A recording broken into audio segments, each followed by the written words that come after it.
ওই যে ওই সময় আন্দার হইতেছিল তো। হুম, নবীর আলমানি সঞ্জারা ফেরেশতা আযার তারা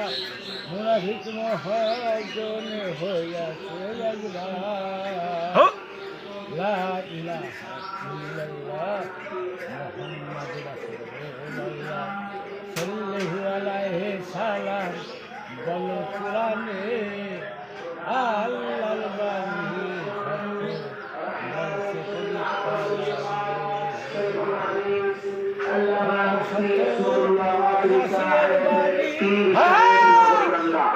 বিশেষ বক্তা হিসেবে বয়ান পেশ করবেন ইসলামী সঙ্গীত শিল্পী জনাব হযরত মাওলানা রফিকুল ইসলাম সাহেব, সাবেক ইমাম ও খতিব সিএনপি জামে মসজিদ ইসলামপুর ঢাকা। বিশেষ বক্তা হিসেবে আরো বয়ান পেশ করবেন বিশিষ্ট আলেমে দ্বীন জনাব হযরত আল্লাহ মিলে হইল গেলু দেখা পেলাম হইল রে নূর সেই নূরে হায় আল্লাহ রাসূল সে নূর ছিল আল্লাহ সে নূর ছিল আল্লাহ মুখে বাসে কালবে হইতে আহা সে নূর ভাসে আল্লাহ কালবে হইতে সে নূর ভাসে কাল নুরানি নুরানি আল্লাহ তোমার মেহেরবান মাওলা তুমি করো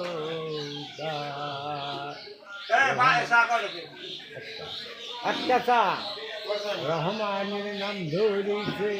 বিশ্ববাগান সাজায় তোমার নামে দল্লাম পারি মুর্শিদ হকান্দারি আল্লাহ বিনা নাই তরিকা আমার মুহাম্মদ ছাড়া নাই বাবা লা ইলাহা ইল্লাল্লাহ তে দুনিয়ার গরে আল্লাহ রাসূলের বাণী সুরা কিরাত পড়লে হয় তাই সুরা কিরাত পড়লে হয় তাই ইমানে মজমুত আহা ইমানে মজমুত পড়লে আল্লাহ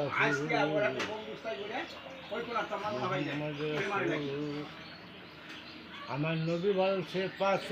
পাঞ্জে শরিয়াতে মোতাবিক তারা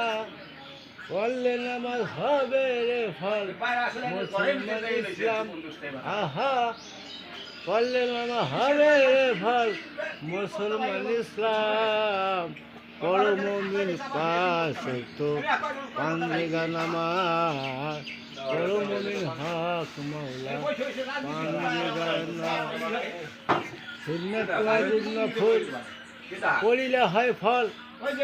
মৌলা মুর্শিদ জায়গা কেউ তো কারু না আল্লাহর কুরআন লাহু মাসুদ মাল সাইলতি বের করো জিগির হরদমে আল্লাহ লা